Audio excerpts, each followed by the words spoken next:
नमस्कार, आप देख रहे हैं जन टीवी और मैं आपके साथ आकांक्षा पारिक। खबरों की शुरुआत से पहले एक नजर हेडलाइंस पर। आज से राष्ट्रपति द्रौपदी मुर्मू का 2 दिवसीय उत्तराखंड दौरा। ऋषिकेश एम्स के दीक्षांत समारोह में करेंगे शिरकत। परमार्थ निकेतन घाट पर गंगा आरती में होंगे शामिल।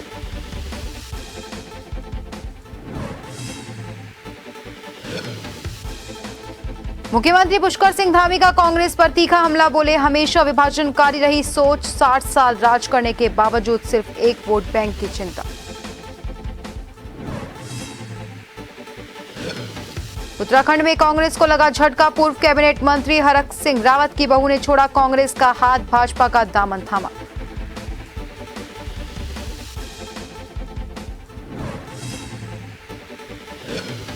चारधाम यात्रा को लेकर प्रशासन ने कसी कमर। सभी विभाग व्यवस्थाओं में जुटे। महज 20 दिन से कम का समय बाकी।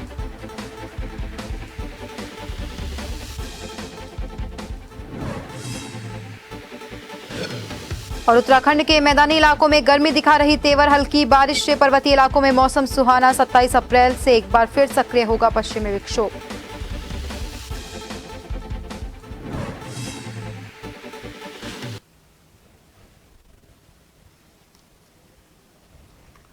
और अब खबरें विस्तार से। राष्ट्रपति द्रौपदी मुर्मू का 2 दिवसीय उत्तराखंड दौरा। राष्ट्रपति विशेष विमान से पहुंचेंगी जॉली ग्रांट एयरपोर्ट। राज्यपाल और मुख्यमंत्री धामी जॉली ग्रांट एयरपोर्ट पर उनका स्वागत करेंगे। ऋषिकेश एम्स में होने वाले कार्यक्रम में राष्ट्रपति शिरकत करेंगे। दीक्षांत समारोह के बाद राष्ट्रपति गंगा आरती में शिरकत करेंगी। हेलीकॉप्टर से देहरादून जीटीसी पहुंचेंगी। राष्ट्रपति द्रौपदी मुर्मू यहां से सीधे राजभवन जाएंगी। राजभवन में वो रात्रि विश्राम करेंगी। बुधवार को आईएफएस के दीक्षांत समारोह में शिरकत करेंगी।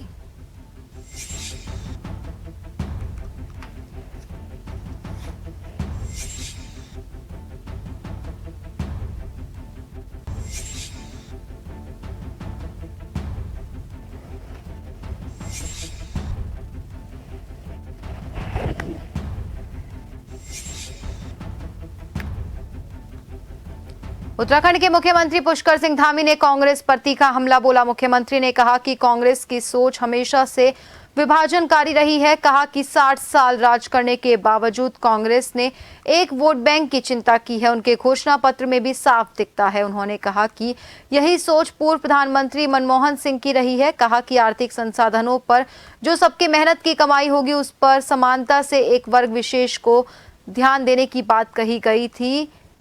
मुख्यमंत्री ने कहा कि कांग्रेस की हमेशा तुष्टीकरण की नीति रही है।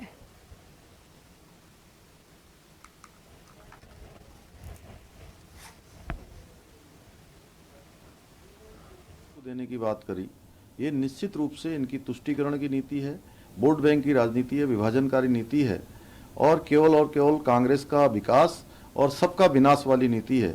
देश की जनता भली भांति समझ रही है कि देश आज आगे बढ़ गया है। देश आज समान नागरिक संहिता की बात कर रहा है, समान अधिकारों की बात कर रहा है, सबका साथ, सबका विकास, सबका विश्वास और सबके प्रयास की बात कर रहा है। उत्तराखंड में मुख्यमंत्री पुष्कर सिंह धामी ने लोकसभा चुनाव में मतदान से पहले जमकर जनसभा और रोड शो को संबोधित किया, जिससे कोई भी कसर सीएम द्वारा प्रत्याशी को मजबूती देने में नहीं की गई। लेकिन अब उनकी जिम्मेदारी और बढ़ गई है। उत्तर प्रदेश, जम्मू कश्मीर, हिमाचल प्रदेश, मध्य प्रदेश सहित कई राज्यों में स्टार प्रचारकों की लिस्ट में उनका नाम शामिल है। प्रदेश भाजपा कमेटी के महामंत्री आदित्य कोठारी ने जानकारी देते हुए बताया कि सीएम धामी ने उत्तराखंड में पहले चरण के चुनाव में 88 और उत्तर प्रदेश में भी कई जनसभा की। अब उनका दायित्व देश के अन्य क्षेत्र में लोकसभा चुनाव के प्रत्याशी को मजबूती देना होगा।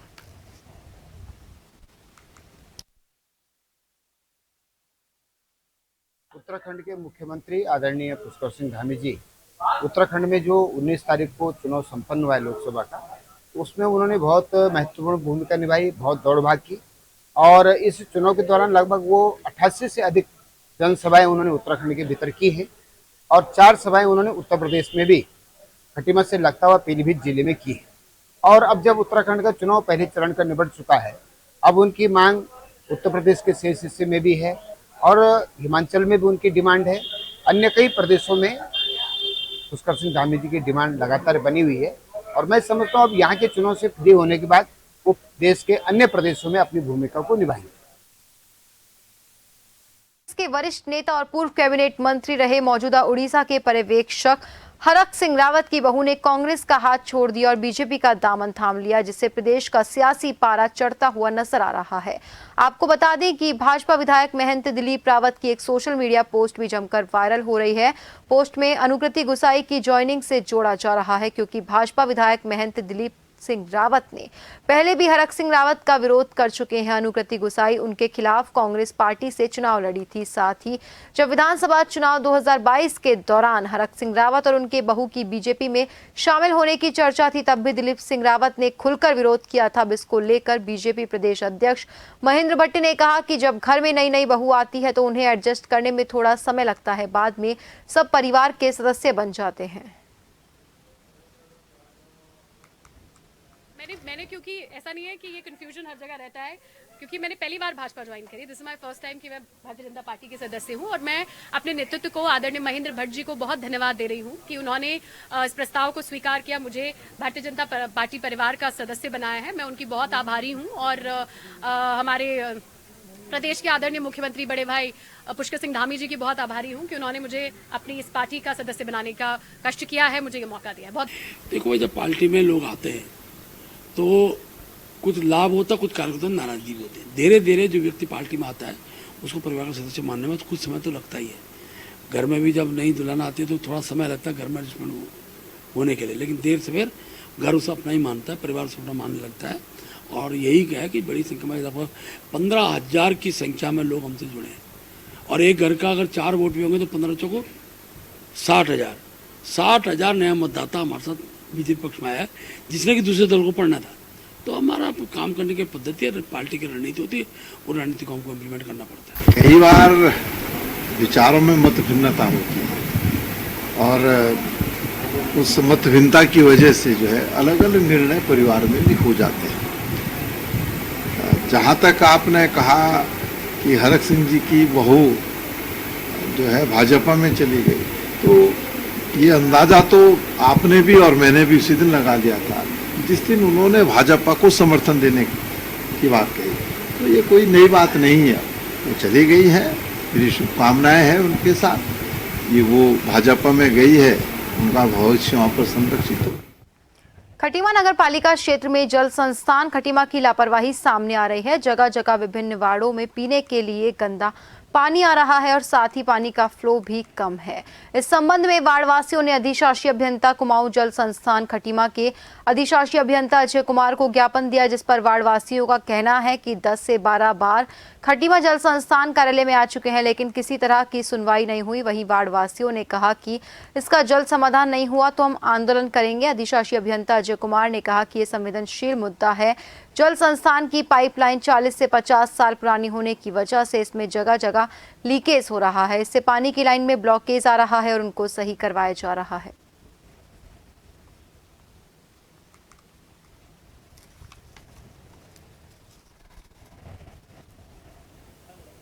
काफ़ी सारे लोग आए थे वहाँ से, और जो प्रकरण है पेयजल बहुत महत्वपूर्ण और संवेदनशील विषय है। तो विभाग इसमें संवेदनशील होकर और त्वरित कार्रवाई करके ये आश्वासन देता है कि अधिकतम 7 दिवस के अंतर्गत इस समस्या का हम निस्तारण करेंगे पूर्ण रूप से स्थायी।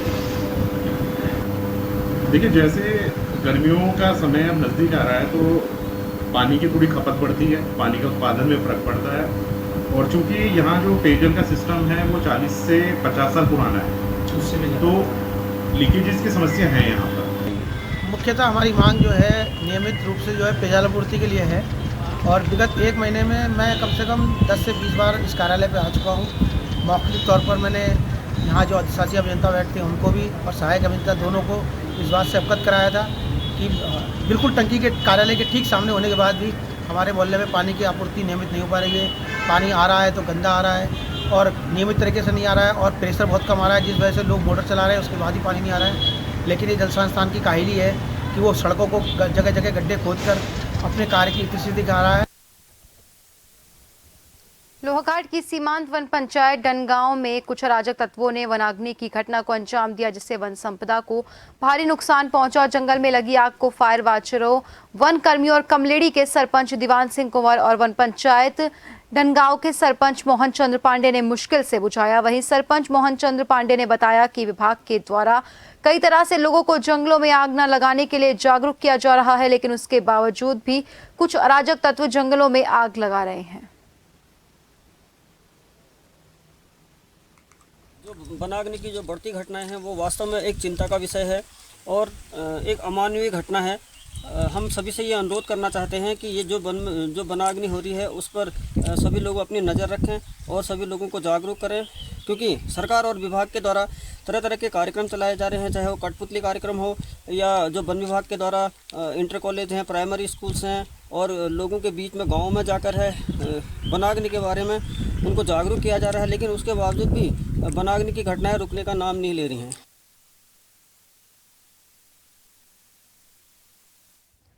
उत्तराखंड में 10 मई से चारधाम यात्रा की शुरुआत हो रही है। 10 मई को गंगोत्री, यमुनोत्री, केदारनाथ धाम और 12 मई को बद्रीनाथ धाम के कपाट मंत्रोच्चारण और विधि विधान के साथ खोले जाएंगे। चारधाम यात्रा को लेकर पुलिस प्रशासन अपनी तैयारियों में जुट गया है।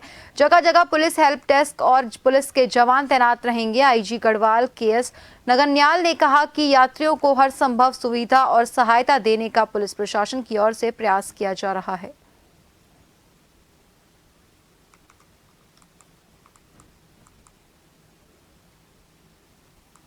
ये उत्तरदायित्व है सारे विभाग का और पुलिस जो है उसको यातायात व्यवस्थित करने में पुलिस की अहम भूमिका है। और जैसा चुनौती पूर्व में मिली है, लास्ट ईयर चारधाम यात्रा में 56 लाख से अधिक तीर्थ यात्री आए थे, तो इस बार भी हम लोग मानसिक रूप से और फिजिकली दोनों ही तरीके से हम लोग तैयारी कर रहे हैं कि अच्छे और कुशल कर्मचारी जो है, विशेषकर इस बार नए करीब 800-900 हमारे कर्मचारी नए भर्ती हुए हैं, तो उनको भी जो है यातायात में हम चारधाम यात्रा में सम्मिलित करके उनको एक जो अनुभव है वो कराया जाएगा, ताकि वो एक सीख सके और अच्छे ढंग से अपने ड्यूटी को संपादित कर सके। और खबरों में रुकेंगे एक छोटे से ब्रेक के लिए।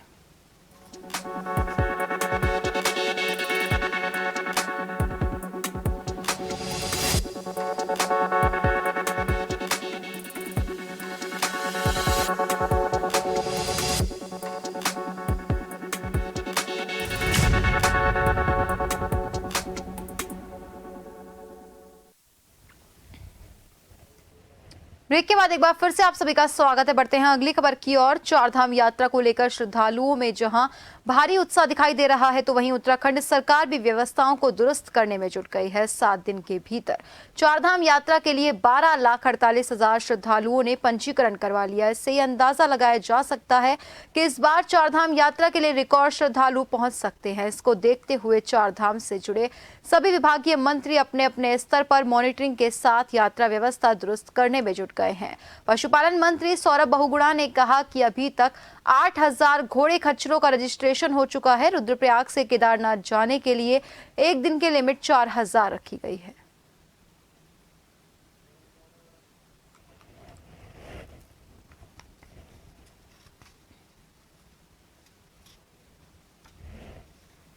मैंने कल एक मीटिंग रखी है जिसमें कि हमारे डीएम उत्तरकाशी और रुद्रप्रयाग और उसके साथ साथ हमारे चमोली और उसके साथ हमारे सारे विभाग के अधिकारी यहाँ पर मीटिंग में रहेंगे।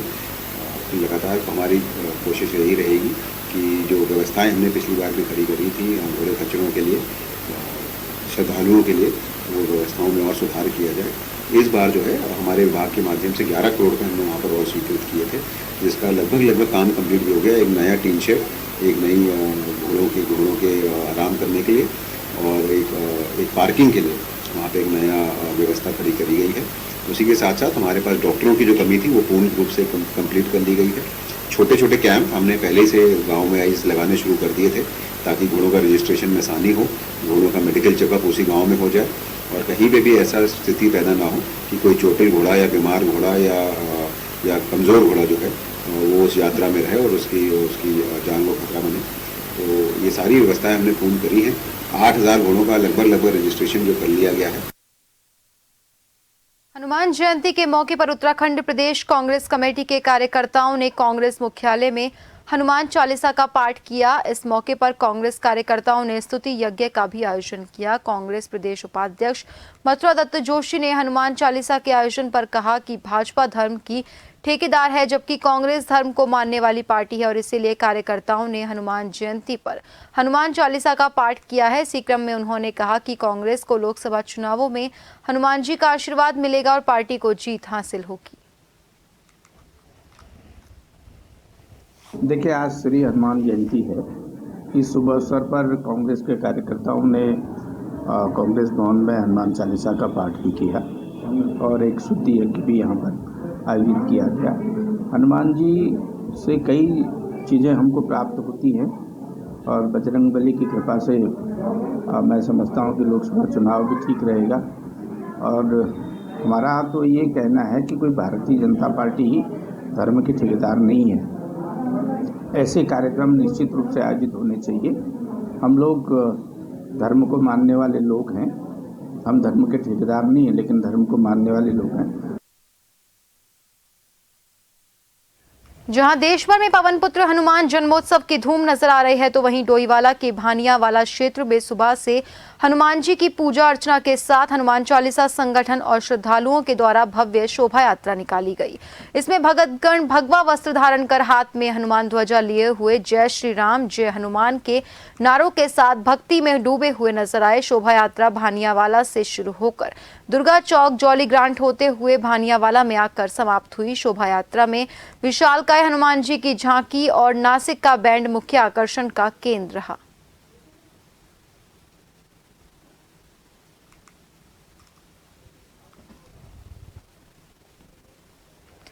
रामनगर की लीची उत्तराखंड के साथ ही विदेश में भी अपनी मिठास का रस भरती है। अनुमान लगाया जा रहा है कि इस साल से लीची की पैदावार अच्छी होगी, तो वहीं बगीचों में खड़े आम के पेड़ भी आम की फसल का अच्छी आने का संदेश दे रहे हैं। बगीचों में आम और लीची की फसल इस बार अच्छी होने के चलते किसानों के चेहरे पर मुस्कान देखी जा रही है। किसानों का कहना है कि इस बार आम लीची की फसल जहां एक और अच्छी होगी, तो वहीं इसका उन्हें लाभ मिलेगा और उनकी मेहनत भी वसूल होगी। आम और लीची का दाम भी अच्छा मिलेगा। रामनगर के उद्यान प्रभारी अर्जुन सिंह परवाल ने भी इस बार बगीचों में आम और लीची की अच्छी पैदावार होने की बात कही और कहा कि बागानों से जुड़े काश्तकार और व्यापारी बगीचों में पेड़ों के नीचे सिंचाई की पर्याप्त व्यवस्था रखें। इसके साथ ही पेड़ों पर लगने वाली फफूंदी और कीड़ों से भी सावधानी बरतें।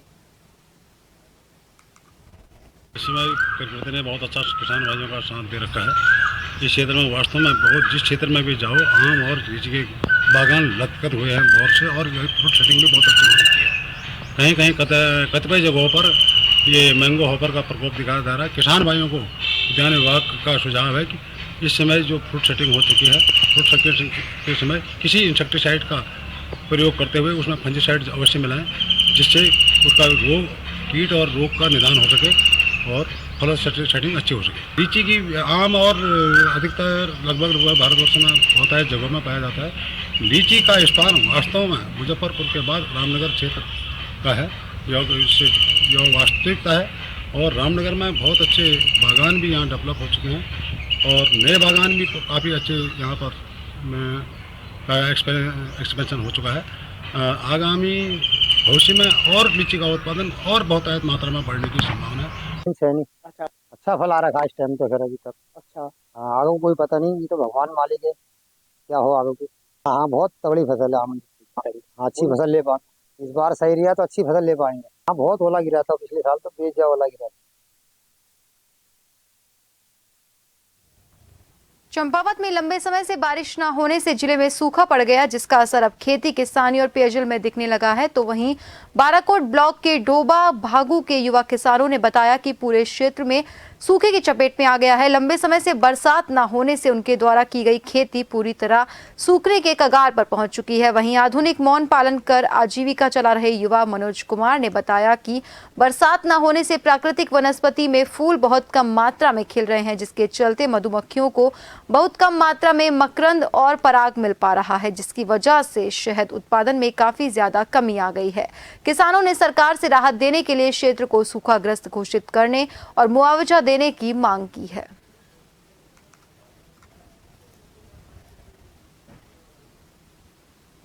क्षेत्र डोबा भागू में सूखे की मार से, बारिश न होने की वजह से जितने भी पेयजल स्रोत थे वह पूर्णतः सूख चुके हैं, जिसका असर काश्तकार भाइयों को पड़ा है।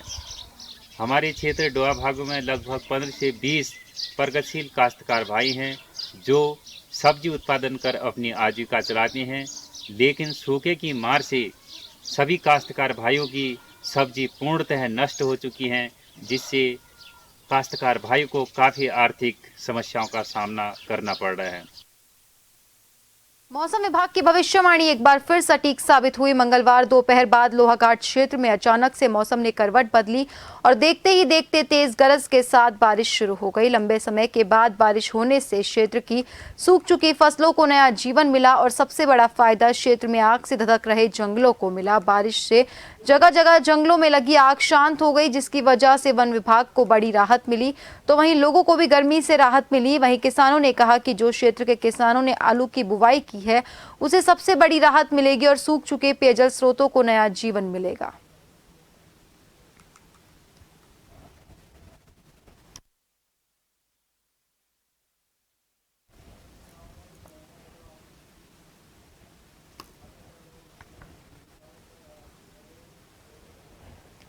और फिलहाल के लिए बुलेटिन में इतना ही। बने रहिए जन टीवी के साथ। नमस्कार।